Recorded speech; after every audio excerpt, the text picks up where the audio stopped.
மயிலாடுதுறையில் சிபிஎஸ்இ பள்ளி என்ற பெயரில் கடந்த 10 ஆண்டுகளாக மெட்ரிகுலேஷன் பள்ளி நடத்தி வந்த தனியார் கல்வி நிறுவனத்தை இரவு என்றும் பாராமல் பெற்றோர்கள் முற்றுகையிட்டதால் பரபரப்பு ஏற்பட்டது.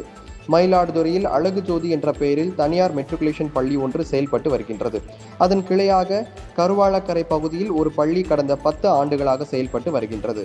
சாதாரணமாக தனியார் நடத்தும் மெட்ரிகுலேஷன் பள்ளிகளில் எல்கேஜி வகுப்புகளில் சேர ஒரு குழந்தைக்கு ஆண்டுக்கு 10,000 ரூபாய் கட்டணம் என்றால், இந்த பள்ளியை சிபிஎஸ்இ பள்ளி என கூறி கடந்த 10 ஆண்டுகளாக பெற்றோர்களை ஏமாற்றி எல்கேஜி வகுப்புக்கே ஆண்டுக்கு 75,000 ரூபாய் கட்டணம் வசூலித்துள்ளனர்.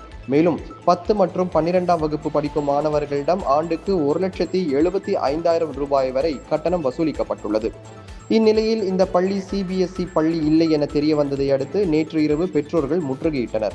பள்ளி நிர்வாகம் பேச்சுவார்த்தைக்கு முன்வராத நிலையில் காவேரி நகர் பகுதியில் உள்ள அழகு ஜோதி பள்ளி முன்பு 200க்கும் மேற்பட்ட பெற்றோர்கள் சாலை மறியல் போராட்டத்தில் ஈடுபட்டனர். இதனால் மயிலாடுதுறை தஞ்சை சாலையில் சுமார் 4 மணி நேரம் போக்குவரத்து பாதிக்கப்பட்டது.